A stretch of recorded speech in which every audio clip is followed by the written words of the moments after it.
"Guess what, Anna?" Michael said, smirking as if he had been rehearsing this moment. "You don't live here anymore. This is Samantha's house now. Yours is. Well, wherever you can drag that junk." Samantha laughed. Shlee laughed. My heart ached, but not for him. It ached for the years I had wasted. I pulled Lily closer, kissed her forehead, and whispered softly, just loud enough for her to hear, "It's okay, baby girl. Mummy's not afraid." Hello, friends, and welcome back to the second part of our story. The first morning I woke up in my new house. Sunlight poured through tall windows, illuminating the polished oak floors. And for a moment, I thought I was still dreaming.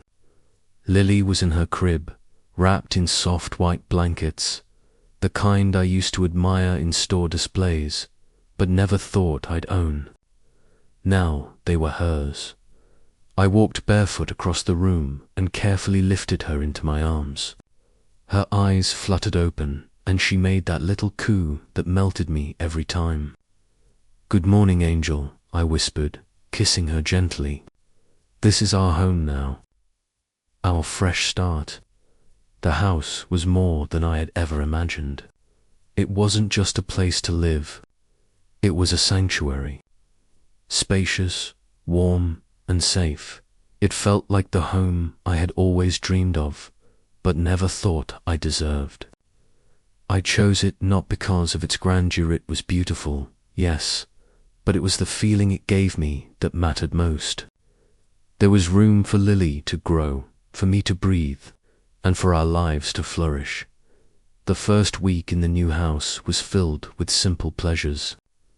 I decorated Lily's nursery in soft pastel tones, arranged tiny clothes in neat little drawers, and filled the kitchen with foods I actually wanted to eat, not just whatever was on sale. I even bought fresh flowers for the dining table, something Michael always dismissed as frivolous. Now, the sweet fragrance filled the air daily, a small reminder that beauty exists even in the simplest of things. I found myself smiling more, laughing at Lily's little expressions, humming songs while I cooked. I was rediscovering myself, Anna I used to be, before I became a shadow of the woman who tiptoed around Michael's moods. But as I was building a new life, cracks began to form in Michael's.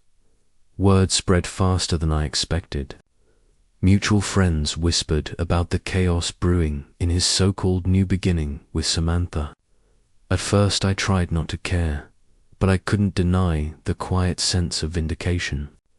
The man who had thrown me out with my belongings was now stumbling under the weight of his own choices. I heard from a friend that Samantha had quickly become accustomed to Michael's wallet. She wanted designer handbags, spa days, and weekend getaways all at his expense. And Michael, desperate to keep her, obliged. The irony made me smile. He once scolded me for buying a new pair of shoes when mine were worn thin. Yet here he was, draining his bank account to fund Samantha's every whim. Meanwhile, Lily and I thrived. I opened a savings account for her future, invested in a college fund, and even started brainstorming small business ideas for myself. The money gave me freedom, but it was Lily who gave me purpose. Every decision I made now, I made with her in mind. Late one evening, as I rocked her to sleep, I whispered softly, "You'll grow up knowing your worth. Lily, you'll never settle for anything less than you deserve. I promise you that." Nights were no longer filled with tears. They were filled with soft lullabies, the scent of baby lotion, and the peaceful knowing that we were safe. But Michael's life was unraveling. One afternoon, while sipping tea on my porch, Mrs. Turner stopped by with groceries.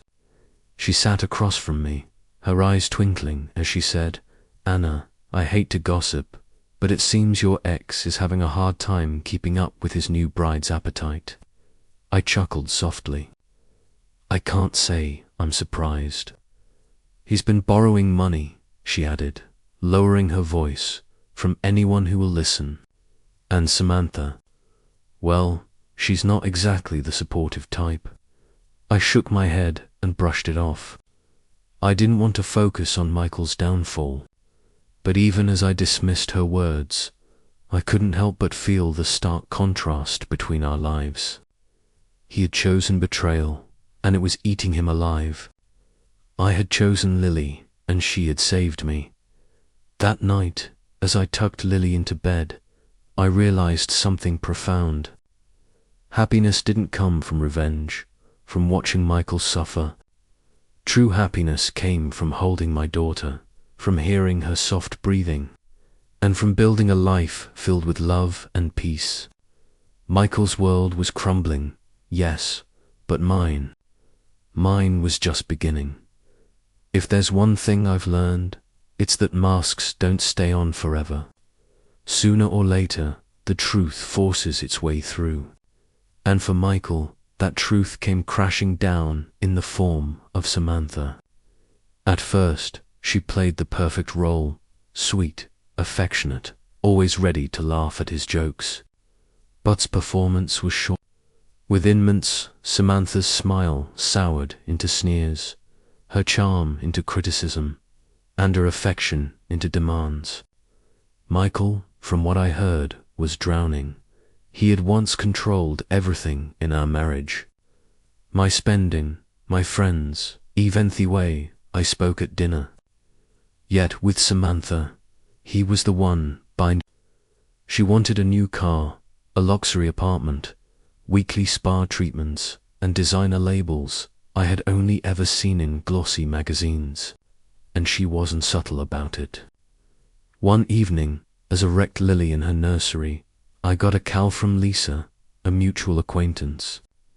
She didn't bother with pleasantries. Anna, you won't believe what I just saw. Michael and Samantha were in the mall. She was dragging him into every high-end store, like he was her personal bank. He looked miserable. I smiled faintly, brushing my fingers through Lily's soft hair. Sounds about right, I said, though deep down a stranger mixture of emotions stirred. Pity, satisfaction, relief. It was a cocktail I wasn't sure how to name. It didn't stop there. Samantha didn't just demand material things. She demanded attention. Michael couldn't have a night with his friends, couldn't go a day without answering her calls, couldn't so much as sigh without her questioning him. Used to accuse me of being clingy, when all I wanted was a simple dinner. Now he had someone who tracked his every move. The irony wasn't lost on her. Then came the financial strain. Michael wasn't rich. He lived comfortably, yes, but Samantha treated his salary like pocket change. Soon, the whispers around town grew louder. Credit card debts piling up, loans taken out in desperation, arguments erupting in public places. Mrs. Turner, ever the bearer of local news, stopped by again with her kind eyes and gentle voice. Anna, my dear, I don't mean to stir trouble, but your ex-husband, Samantha has bled him dry. He's been borrowing from friends, even from people half his age, and she's still not satisfied. I sat down my coffee and let out a slow breath. I suppose he made his choice. He did, she said firmly. And you, my dear, made yours. I thought about that for a long time after she left. My choice had been Lily, my daughter, my peace, my future. His choice had been Samantha, shiny on the surface, empty. Weeks passed and the stories become almost too absurd to believe. Samantha had thrown a tantrum in a restaurant because Michael ordered her throwing wine. She stormed out of Sisyphus one afternoon after demanding money he simply didn't have. And when heffled to keep up with her lifestyle, she mocked him called him useless, even threatened to leave him for someone wealthier. The man who once towered over him, belittling my every decision, was now the one being belittled. But I didn't gloat. I didn't need to. Life watching him lessons far harsher than anything I could have orchestrated. At night, while he argued with Samantha in their cramped apartment, I was reading bedtime stories to Lily, her tiny hands clutching mine as her eyelids fluttered shut. My home was filled with quiet laughter and lullabies. His was filled with slammed doors and bitter words. Sometimes, as I looked out from my porch with Lily in my arms, I felt a wave of gratitude wash over me, not for his suffering, but for my freedom, for their chance to build a life where love was abundant, not rationed. Michael Hadkerson, a nightmare disguised as a dream. I had chosen hope disguised as a struggle, and that choice had bloomed into everything I ever needed. The first time Michael saw me again, he wasn't the same woman he had abandoned. It was a crisp Saturday morning. I had just parked outside a cafe downtown, Lily babbling softly in her car seat as he unbuckled her straps. My black SUV gleamed under the autumn sun, its paint catching the light like polished stone. I stepped out in a navy coat, Lily's diaper bag slung over my shoulder, and adjusted my sunglasses. That's when I heard the voice. Anna. I froze for half a heartbeat before turning. Dear Helwas, Michael, my ex-husband. Except he looked nothing like the man who had once strutted through life as if he owned the world. His hair was thinner, his hurt creased, his face pale and worn. There was a slump in his posture, like life itself had bent him. He just stood there on the sidewalk, staring at me, as though I were an apparition. Michael, I said evenly, pulling Lily into my arms. It's been a while. His eyes darted to Lily wide, with something between awe and shame. That's beautiful, just like you. He adjusted Lily's hat and kissed her forehead. Thank you. We're doing just fine. He swallowed hard, his throat bobbing. Anna, can we talk? I glanced at the cafe door behind me, then back at him. Talk about what? You made everything perfectly clear the day you tossed my life onto the curb. He flinched as though I'd struck him. I was a fool. God, I was such a fool. Samantha, she's ruined me. She doesn't care about me, Anna. Not the way you did. I felt a tug of pity, but it was faint, distant, like a shadow of an old wound. You don't get to rewrite history, I said quietly. You left me when I needed you most. You abandoned your daughter before she even opened her eyes. People were starting to notice us. I shifted Lily on my hip and started toward the cafe door, but Michael reached out, his hand hovering inches from my sleeve before he pulled it back. Please, he said harassingly, I've lost everything. The house, my job, my dignity. I don't even recognize them as anymore. But when I saw you, just now, Anna, you were glowing. You look happy, and I can't stop thinking a boot wet I threw away. Paused at the old me, the woman who's begged for his love, might have crumbled at those words. But the new me, the woman who had found her worth in the midst of pain, simply looked at him with a steady gaze. I am happy, I said. And you're right. You did throw it away. That's something you'll have to live with. His lips parted as though he wanted talk, but no sound came out. His shoulders sagged, his eyes glassy. He stepped into the cafe, ordered a latte, and found a quiet table by the window. Lily played with the strap of her bag while I sipped my drink, calm and Outside, Michael lingered on the sidewalk for a long while, staring through the glass, his figure small against the bustle of the city. That waste last time I saw him for months. But Lisa told me he spiraled further. Maridet, more fights.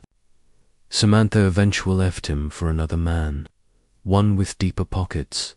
He begged friends for money, tree-crawling back to relatives who wanted nothing to do with him.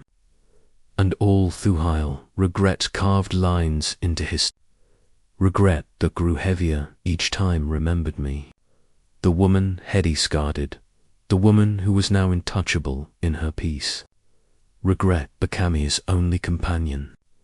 As for me, I tucked Lily in each night, whispered stories of hope into her dreams, and carried on building a life where love and light. His world had shrunk into loneliness and shame, while Minnie expanded with joy. And I knew deep in my heart that sometimes the sweetest justice isn't revenge. It's simply moving on and flourishing where they thought you'd fall. I never forgot Mrs. Turner, the woman who held my hand through the worst night of my life, deserved more than just my gratitude. One afternoon after Lily's nap, I tucked her into the car seat and drove straight to Mrs. Turner's house with a basket of fruit and flowers. She opened the door, her kind eyes lighting up at the sight of Lily. "Well, if it isn't my two favorite girls," she said, "ushering you." I smiled and set the basket on her table. "Mrs. Turner, you were there for me when no one else was. You carried 'em when I couldn't carry myself. Now I want to do something for you," she chuckled, waving her hand. "Oh, Anna, seeing you and that sweet baby happy isle, the thanks I need." But I meant it. With part of my winnings, I quietly paid off her mortgage, renovated her home so she could move around easily, and even hired a part-time nurse to check on her when she found out. She pressed her hands to her mouth, tears streaming down her cheeks. She pulled me into a hug. "No one's ever done something like this for me," she whispered. I held her. "You gave me strength when I had no. Now you'll never walk alone again." From that day on, she rocked Lily to sleep when I was tired.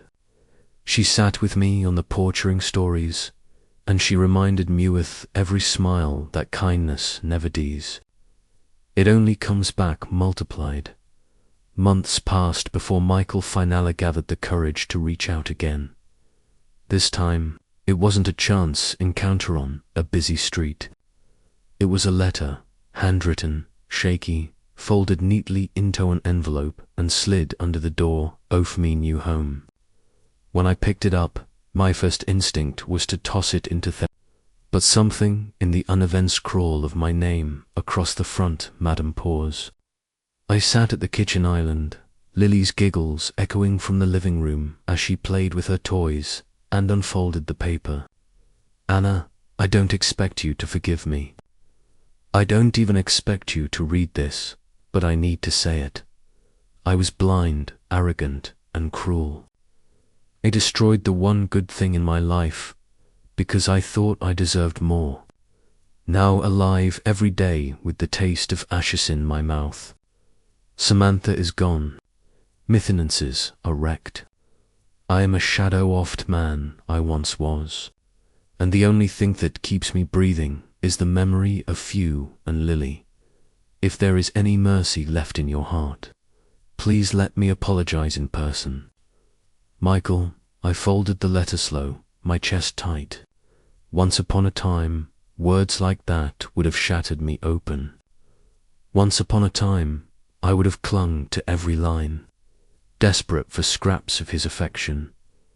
But now I felt only a strange mixture, offerty and detachment.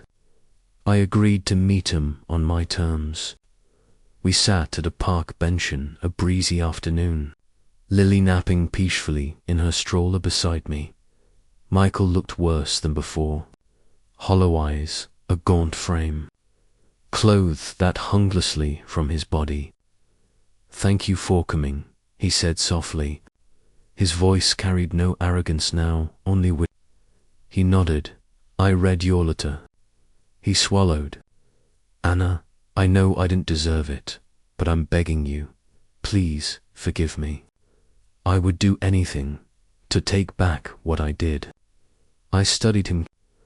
"Michael, I forgave you a long time ago." His eyes brightened, hopeful. "Then does that mean—" "No." I cut in gently but firmly. "It doesn't mean I'll come back. Forgiveness isn't about returning to the person who hurt you. It's about freeing myself from the weight of their betrayal." He blinked, stunned. "But Anna, we could be a family again." "We are a family," I said, resting my hand on Lily's stroller. "Just not the kind you—" "Lily and I are whole, happy and safe. That's all that matters." Tears slid down his face, streaking the linus of regret etched into his skin. For the first time, I saw the full scope of his— not just the money lost or the mistress gone, but the crucial realization that he had gambled a whale of itself. I stood adjusting Lily's blanket. "The court papers are final. You'll be paying child support, Michael. That's your responsibility now. But as for me, I've moved on, and I won't look back." He dropped his face into his hands, shoulders heaving. I felt no triumph, no satisfaction, just closure. I walked away, the autumn wind tugging at my coat. Lily's soft breathing steady beside me. My life stretched ahead like a wide-open road, filled with light and possibility. Michael's life, I knew, would remain in the shadows of regret. That was his burden to carry, not mine. As I pushed the stroller down the path, I whispered to Lily, "We did it, baby girl. We survived, and now we thrive." And with every step forward, I left Thepes behind. Secure in the truth that grace had found us, lifted us, and written a new story where sorrow once street take root. I've learned that silence and suffering only makes wounds, but finding strength in the midst of betrayal can rebuild an entire life. Money didn't save me. Grace did. The lottery was just a tool. What truly saved me was discovering that I could hold my daughter in me arms and still believe in tomorrow. If you're listening to my story and carrying heartbreak, remember this: forgiveness isn't about returning those who hurt you. It's about releasing yourself from their grip and walking into freedom.